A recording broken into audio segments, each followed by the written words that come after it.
Hey everybody, Brian from Bearable Traders here. It's the weekend, October 14th, and of course this is the weekend video. We'll go over what happened last week in the markets, and then we'll take a look ahead what we got coming up. We're just getting into earnings season, as you probably know from Friday, so let's get down to it. Okay, as always, let's start out with taking a look at what happened last week here in the markets. Tragic events, of course, in the Middle East on both sides. It's really horrible what's going on there. Affected the markets a little bit. We did have the CPI and PPI data, which everyone was looking for this week on Wednesday and Thursday. Those numbers did come in a little bit hotter than it had been expected. Didn't seem to phase investors too much, but we did get a big sell-off on Friday. Earnings season began. We got JPM, Wells Fargo, some of the other banks put up some pretty good numbers, except for PNC, which is a regional bank, not so much. UNH, another the healthcare company, put up some good numbers as well there, so it might be a prelude to the way earnings season might start to unfold here. Expectations are probably a little bit muted or lower than, so if they come out and beat, then that'll be a good thing. Oil prices, we saw a big jump up on Friday. That was because of the U.S. announcing they're cracking down on Russia, some sanctions maybe being skirted. So that caused the oil prices to jump significantly on Friday. And the 10-year Treasury weakening this week. I think it's almost a sign that maybe people are starting to think recession with the way things are going here. Even if it's a mild one, who knows? But again, some signs maybe recession is more in play. Indexes for the most part were up on the week, just a little bit, under percent both, except for the IWM small caps, which really again underperformed and continued to look weak. Again, another sign that maybe people are pricing in a recession, because these are the companies that don't do well during that time. Energy and utilities, this was at the bottom of the list last week, biggest losers. Now they're the biggest winners. Energy obviously up for the reason I already said. Utilities, safety trade, consumer discretionaries, these are the ones that get hit during a downturn or a recession. And again, kind of a sign maybe that's where people are thinking this week.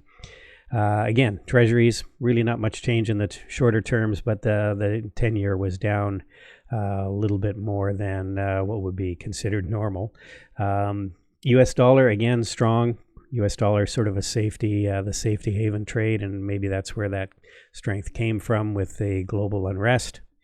And Bitcoin, even though it says was up for the week, was actually down, was down slightly. It's just trading in a range here, and we'll see what happens. But again, it just seems to be trading in a bit of a range for the time being.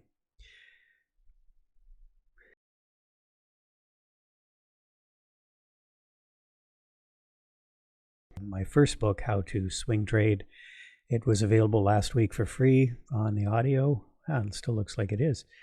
Kindle version. So it's available there, and if you want to check it out, there it is. So let's move on and look at some charts here, starting with the treasuries. You can see here, again, the 2 years really just flattened right out, not making much of a move past $5, but finally getting a little bit of a pullback on the 10-year. And I think actually we've kind of topped out on the 10-year for now. That's kind of my feeling here. Might be I've got a little bit of a trade on right now on TLT, which is long the bonds. So bonds go up when yields drop, and those are longer term. So I'm kind of taking a bit of a bet right now that we are topping out here.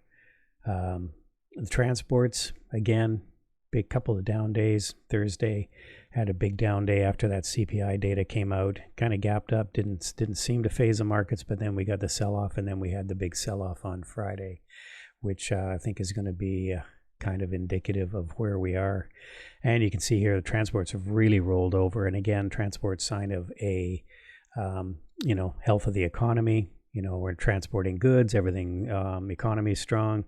When we're not transporting goods, usually that means the economy is weak. So kind of an indication, and volume picking up here on the transports. So interesting sign there. Again, the Dow kind of hung in there. I think part of it was some of the strength with some of the financials. Boeing dragged it down a little bit. Some more problems with the 737 apparently, but Dow finished actually up on the day just slightly on Friday, despite the way the markets were in general. Let's take a look here at the weekly. Again, Dow finishing up on the day, but still in this downtrend, but holding. This is where we're finding some support here, right at this 33,000 level. But downtrend still in place there. The Q's big sell-off on Friday. Technology took a big hit there today after a little bit of a indecision dozy on Thursday, and again on the week, really significant pullback on the Q's. And we are still sort of in this downtrend. If you draw this top of the trend line here, we did try to get above it and rejected from it. So this, again, this area right here, this sort of 357 area, definitely area of support. 350 is where we've gone down and bounced off of. So that's a big area right there of support on the Qs. Something to keep an eye on. The SPY, again, Thursday, Friday, sell off. Don't want to keep repeating myself here, but you can see here there's some weakness, especially on a little bit of volume there. And again, the SPY, again, we're kind of chopping in a range. And weekly, we got up to this moving average, sold off. So there's your sort of midterm support, 426. And then really, if we start to break down, this 420 area is a real strong area of support. And if we lose that, then, it will definitely go lower.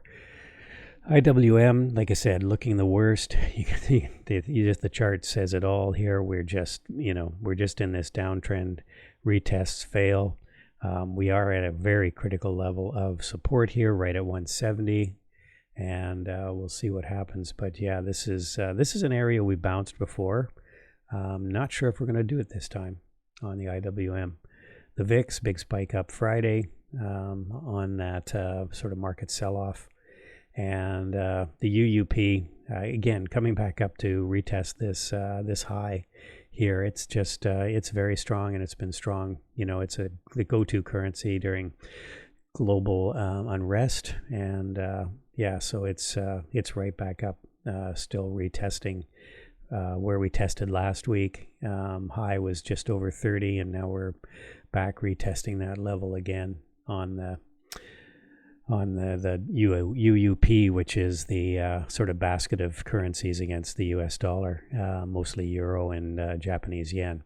And Bitcoin, again, just chopping in a range here. We're down on the week. You can see here we had a big sell-off sort of Monday, Tuesday, kind of Wednesday, Thursday, Friday. We held that moving average level, but again, we're kind of just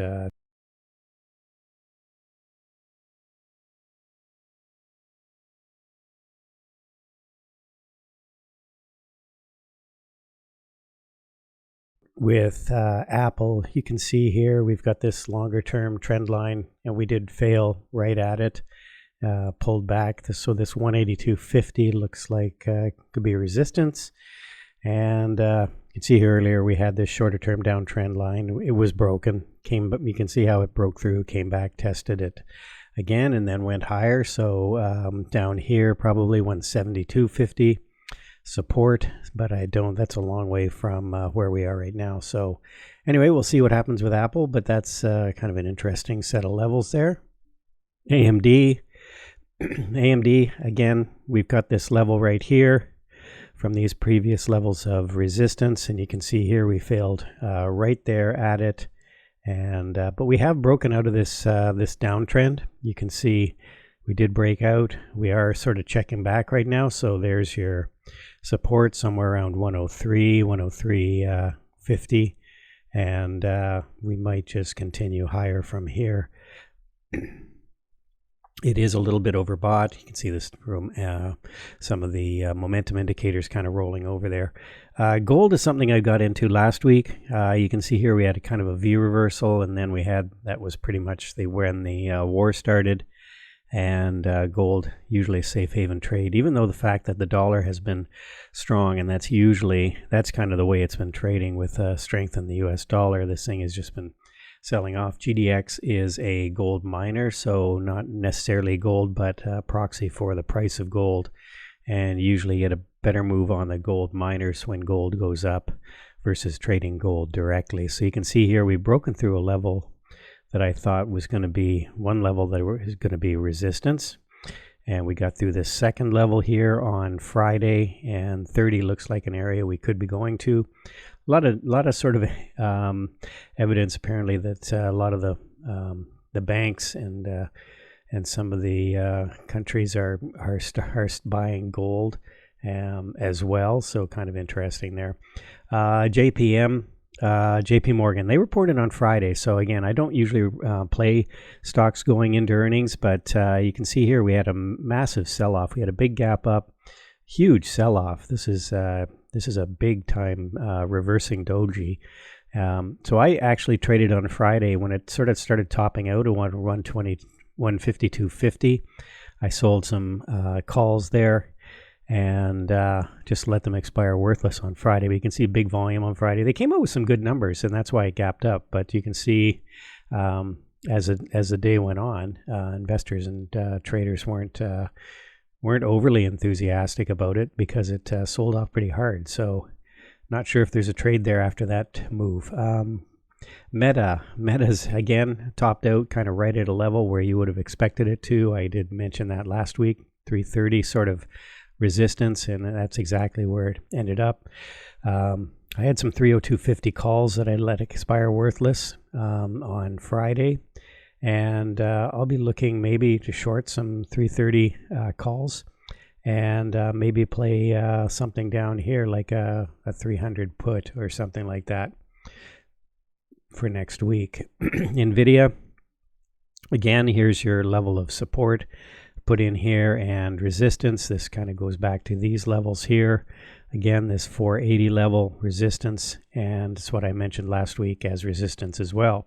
But you see we got right up to there and rejected from it Thursday, and when the market started to sell off Friday, sold off. So NVIDIA still in an uptrend, and this, I think it's still got some good support. Taiwan Semi reports on Thursday, I believe, so watch out for a sympathy move on NVIDIA. Silver, again, sort of same play, same comments as gold. You can see here it really sold off. This tragedy in the Middle East happened, and then we got a bid on that metal as well, despite the fact that the US dollar is still strong. So watch for continuation on silver if you want to play that. Lots of ways to play it. Just silver SLV, or stock like PAAS, Pan American Silver, another way to play it. And you can see here Tesla. Tesla has actually cut prices on their cars because demand seems to be falling. It's the only reason they would do that. And sort of reports Elon Musk is even considering advertising, which is he is really balked at, but he's now sounding like he might actually start doing that. So not great news if you consider that cutting the price of a car really cuts into your bottom line profit on the car, because every dollar you take off is $1 of profit pretty much. So anyway, you can see here we did sell off Thursday, Friday with the rest of the market. It's probably going to be some significant support here right around 240, but 270 looks like a level. Now, the only thing you have to be very cautious about Wednesday after the close, Tesla is reporting, and so you want to be very cognizant of that before you take any trade. Personally, I'm going to wait till after they report to look at any trade on Tesla.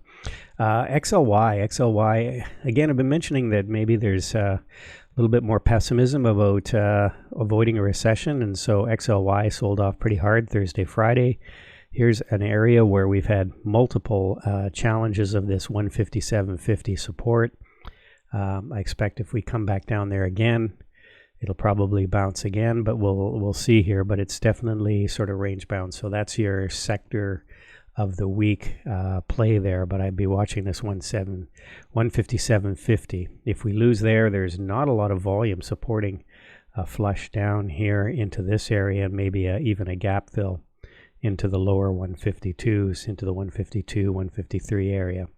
So that's what I'm watching for this coming week. But again, careful about the reports, earnings reports coming up, whether it's a company directly or could be considered a sympathy play like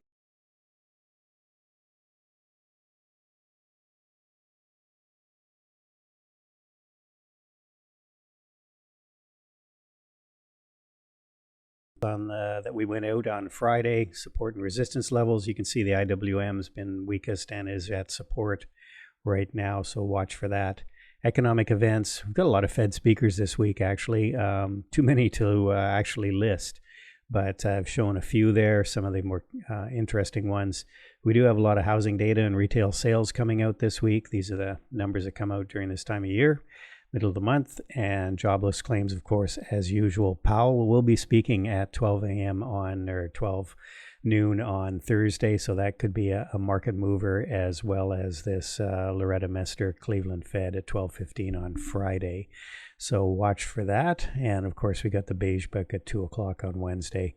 Earnings, as I said, we're into earnings season now, so we do have some interesting earnings coming up. You can see here Tesla and Netflix at the end on Wednesday. And then we've got, of course, more financial institutions, Morgan Stanley, BAC, Goldman on Wednesday and Thursday, or Tuesday and Wednesday, I should say. Taiwan Semi on Thursday after the close. That'll be interesting. Some rails, UNP and CSX.